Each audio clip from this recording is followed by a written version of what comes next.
Welcome Trinidad and Tobago to our News 4 report, a product of the Government Information Services Limited and the Ministry of Communications. I'm Nicola Barreto. Let's take a look at the headlines.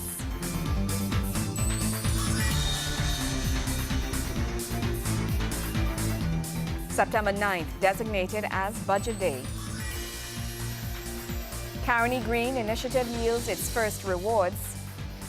And Caribbean ICT ministers are working on reducing roaming charges within the region. Thank you for joining us to our top story. September 9th has been designated as Budget Day in Trinidad and Tobago. In a release issued from the Office of the Prime Minister, it was noted following Prime Minister Kamla Persad-Bissessa's consultation with the Finance Minister. A date had been set for the reading of the fiscal budget 2013-2014. Last year's $58.4 billion budget was presented on October 1st. Finance Minister the Honorable Larry Hawaii indicated that the ministry had recorded a budget surplus, while the upcoming budget will look at developing key areas targeting the sustaining of economic growth. In other news, the first crop of produce from the Carini Green Initiative, which allows farmers to plant on Carini 1975 land, has been harvested. The initiative is expected to increase the nation's supply of locally grown food by 11.6%. Minister of Food Production, Senator the Honorable Devant Maharaj, is congratulating the farmers who took part in the initiative for their hard work and perseverance. The Carini growers responsible for evolving and enriching the environment, or the Carini Green Initiative, is a project aimed at increasing the supply of safe, healthy, fresh, locally produced food. The initiative will see 5,800 acres of former Carini lands leased to former workers in 2-acre agricultural plots to be used for sustainable and profitable cultivation of crops.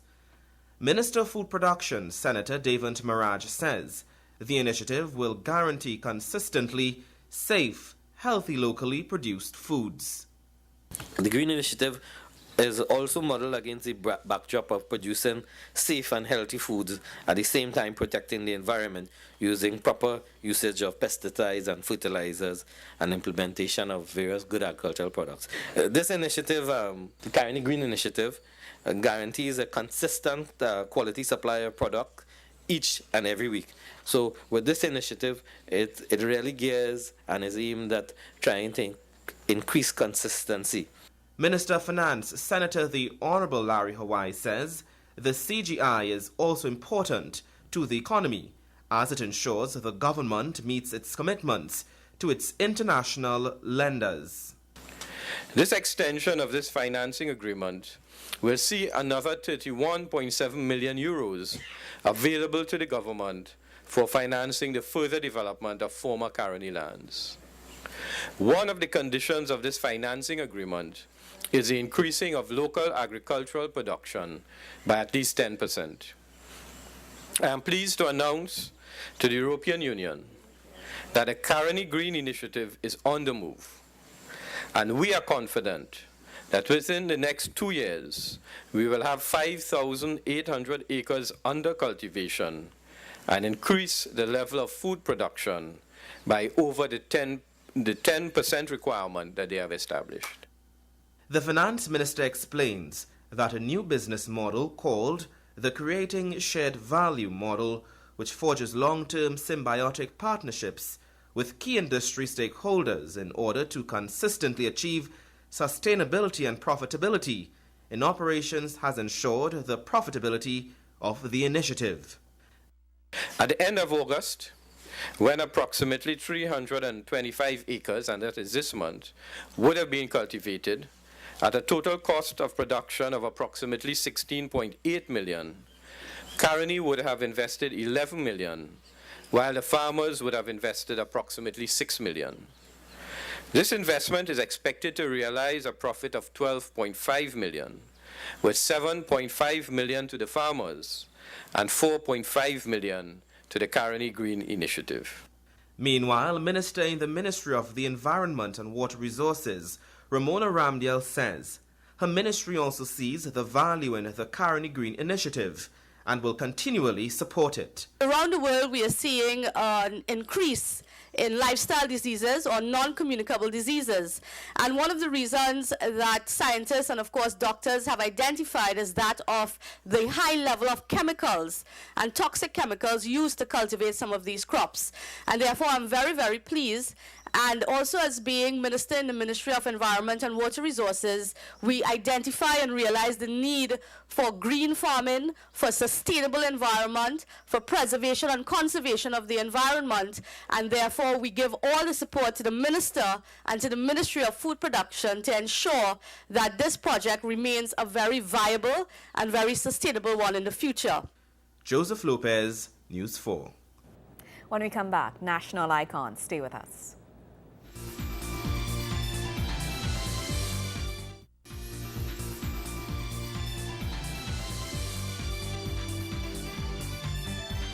Caribbean ICT ministers are working on reducing roaming charges within the region. These were part of the discussions emerging from the opening ceremony of the Caribbean ICT Ministers Forum on leveraging ICT for development in the Caribbean. Soon, persons traveling within CARICOM will benefit from reduced mobile roaming charges. This was the agreement met during the Caribbean ICT Ministers Forum held at the Hyatt Regency Hotel. Emerging from the ministerial luncheon was the need to implement a single domestic rate for intra-Caribbean roaming and the agreement to abolish voice roaming charges on Digicel's network through CARICOM from October 1st. Jamaican counterpart and president of the Caribbean Telecommunications Union, Philip Paulwell, says there is need to remove barriers in communicating within the Caribbean. This move by Digicel is commendable and is definitely a step in the right direction. I want to announce that we have also engaged Lime, in Trinidad they are referred to as B-Mobile, in similar negotiations, and we are quite advanced as well. In fact, in those negotiations, we are approaching both voice and data roaming collectively, and Lime and myself, we have set an outside date of the end of this year to achieve full abolition of those charges. The meeting seeks to examine the state of information and communication technologies, ICTs, in the Caribbean and exchange views on current opportunities and challenges. Against that backdrop, the event also reviews the progress made in implementing the ITUEC project on the support for establishment of harmonized policies for the ICT market in the ACP. Secretary General of the CTU, Bernadette Lewis, underscored the importance for change.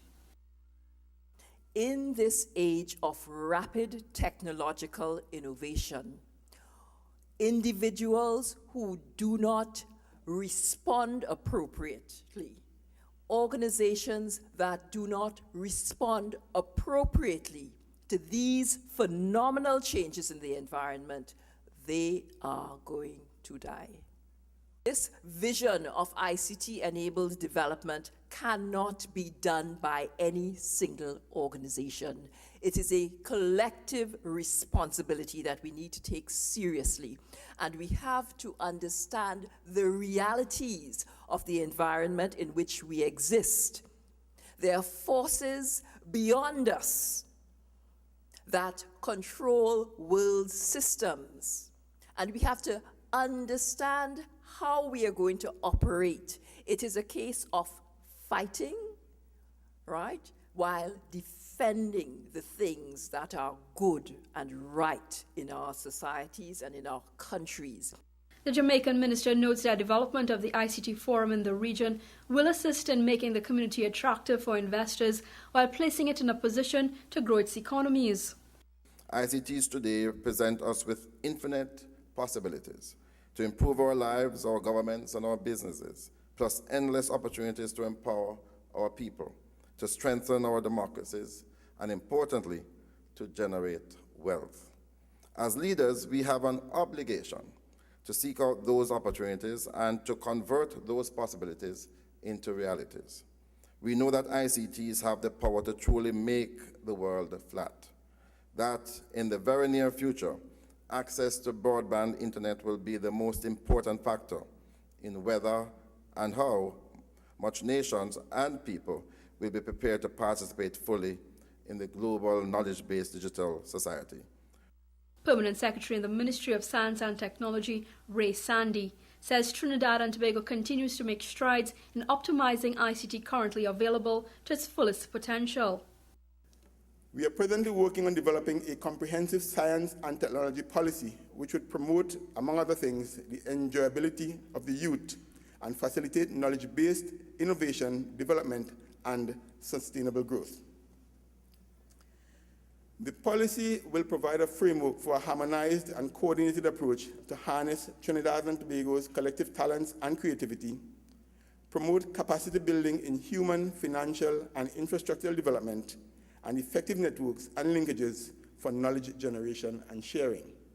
Another important initiative is that of the ICT Access Centers, which will truly make our communities technology hubs. It is anticipated that the first set of these centers will be commissioned by the end of September 2013, and our hope is to roll out another 24 such centers in the next 18 months or so. A great deal of headway has been made in making Trinidad and Tobago one of the easiest places to do business through our award-winning TT BizLink initiative. Honored at the 2013 United Nations Public Service Awards ceremony, the TT BizLink project facilitates online applications for trade and businesses. Under the CARICOM's agreement with the CTU, the union has been able to establish 6 internet exchange points within the region and the implementation of a management framework throughout the Caribbean. Kimberly Calawan, News 4. We really haven't done badly for a nation of just 50 years. That is the feeling of Minister of Planning and Sustainable Development, Dr. the Honorable Bohendradat Tiwari, who spoke at the launch of the special publication of National Icons of TNT held at Nalis.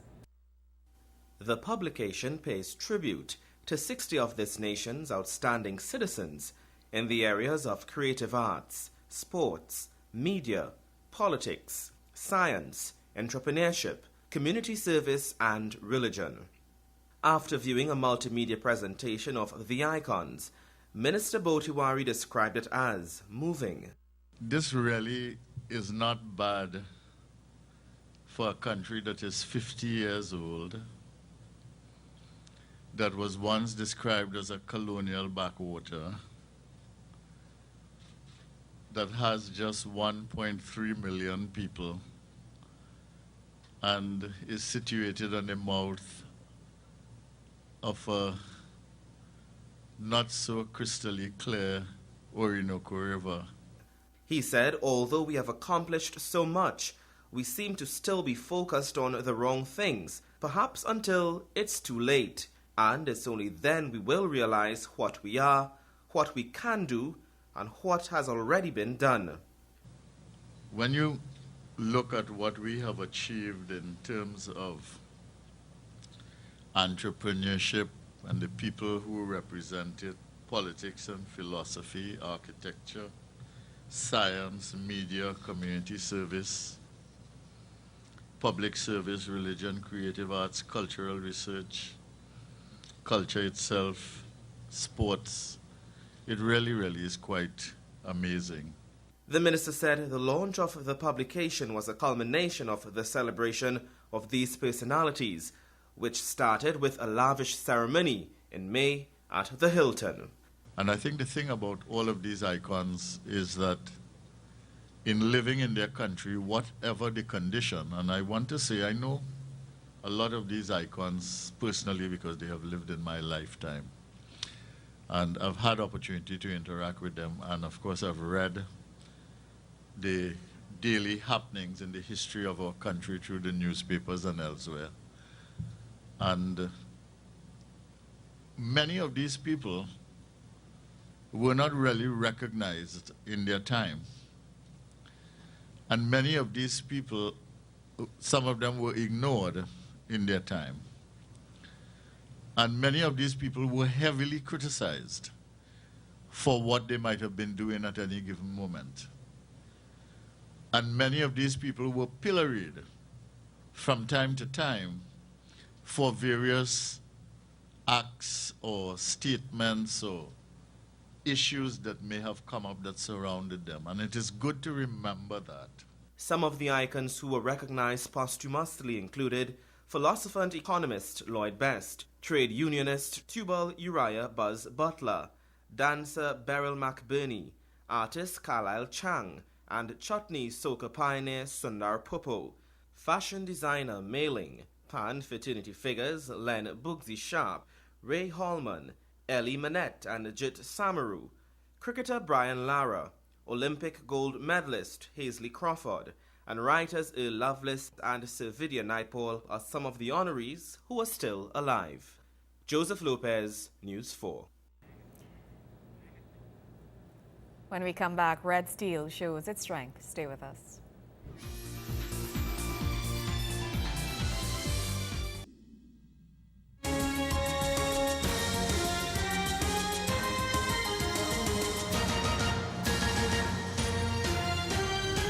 Trinidad and Tobago Red Steel appeared to be an improved unit as Dwayne Bravo and his men rolled to their second victory in the Caribbean T20 Premier League.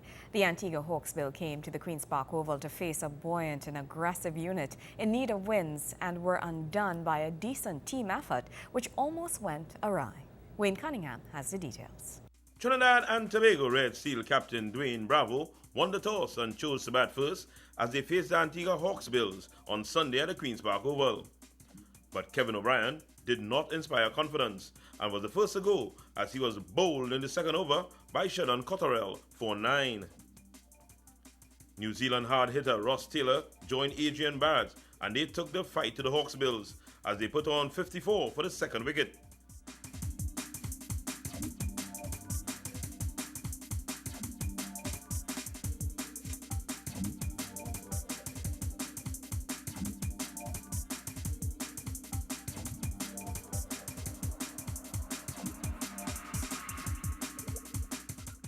Some clever spin bowling by Rakeem Cornwall and a well-taken catch from Ben Roja combined to end Taylor's stint at the crease in the 10th over. He made 25. Barrett was the next to go, the victim of some fine fielding by Devon Thomas as he was run out for 38. But that brought together the Bravo brothers and they lit up the oval with some classy, aggressive hitting.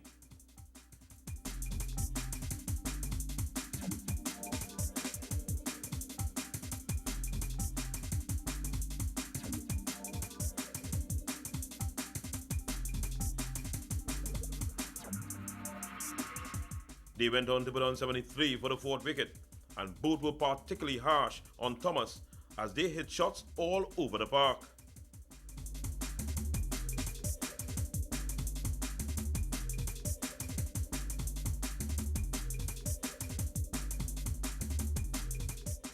They were together until the final over, where they both fell to Kemar Roach, Darren for 38 and Dwayne for a top score of 46. Roach was the best bowler for the Antigua side, taking 2 for 27, as the Red Steel finished on 169 for 6 in their 20 overs.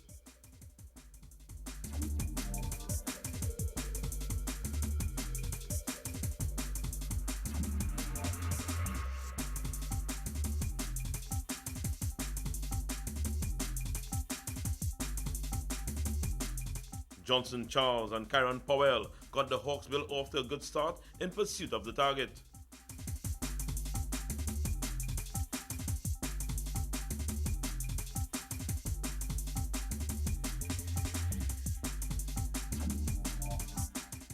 That partnership ended in the fourth over when Powell held out to Kevin Cooper off the bowling of Samuel Badri. Charles did not appreciate that and went on to hit Badri for 3 sixes in 3 balls.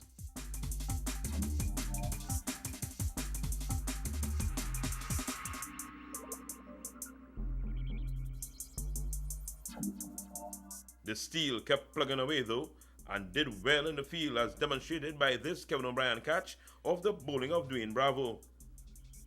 It was the skipper doing the damage again to get rid of Charles with his trademark slower ball. Bravo was all over the place, this time taking the catch to dismiss the dangerous Marlon Samuels of the bowling of Suleiman Ben. Kevin Cooper then got in on the act with some fine bowling and catching of his own to send back Devon Thomas and Ricky Ponting to lead the visitors on 6 for 87.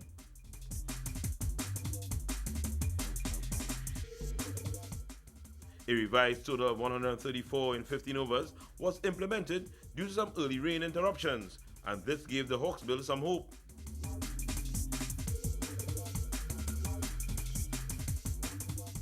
"19 runs were needed off the last over, and the Antiguans were on a rampage. This Suleiman Ben catch did a lot to ease the nerves of steel. In the end, with 8 needed off the last ball, it was too much for the Hawksbills, as Bravo, Cooper, and Ben each had 2 wickets in the 1-run win. Next up for the Steel is in Jamaica versus the St. Lucia Zooks. Wayne Cunningham, News 4 Sports. News 4 continues after the break. Stay with us.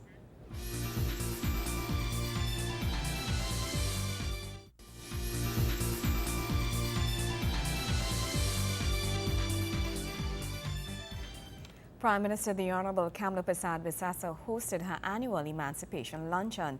Addressing those who attended, she reminded citizens to be mindful of the lessons found in the commemoration of the emancipation of slaves in Trinidad and Tobago, which took place in 1838. Prime Minister Kamla Persad-Bissessar says there are many lessons to be learned from the emancipation message. Speaking at her annual Emancipation Day luncheon, the Prime Minister says Trinidad and Tobago needs to move forward in its thinking as a nation. There are those who still remain voiceless and powerless. And there are still others who find themselves in an almost daily fight against racial and religious discrimination and hatred, and entrenched prejudice and discrimination. And so we need to break a mindset. We need to change attitudes and beliefs and behavior that may warrant the intensity of struggle which brought to an end one of the worst manifestations of man's inhumanity to man. She says this country's tapestry was woven together with a number of rich traditions emerging from emancipation. But I want to reiterate my challenge to those citizens to look with new eyes at Emancipation Day. And so let us utilize this National Day in a modern sense to reflect and review seriously all actions of the past with goals of reaffirmation and commitment to a very positive future. The commemoration of emancipation is a celebration of struggle and triumph over oppression. Kafra Kamban, chairman of the Emancipation Support Committee, says while slavery could not be undone, there was significance of CARICOM having recompense on its agenda. He added that the committee had welcomed the move to push events surrounding emancipation on the tourism calendar. And I want to congratulate the current head of CARICOM. You know who that is, right? Our Honorable Prime Minister. And all the Prime Ministers. And we have a president or two as well, at least one president in CARICOM. And because of their decision to support the call for reparations.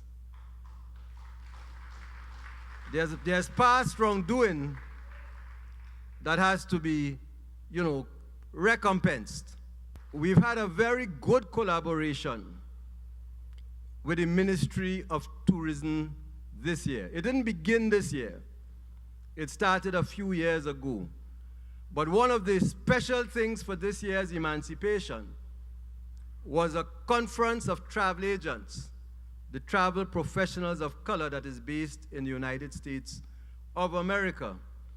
And the fact that they held their conference here came out of a very significant collaboration between ourselves and the Tourism Development Company of Trinidad and Tobago. Minister of Arts and Multiculturalism, Dr. Lincoln Douglas, says there was need to restore certain elements in society in an effort to preserve future generations from external forces and cultures. We look forward to the restoration of our fundamental values of family life, where we learn the values that makes up a great society, where cultural transmission is our main task, to teach people what is right from what is wrong. And finally, work.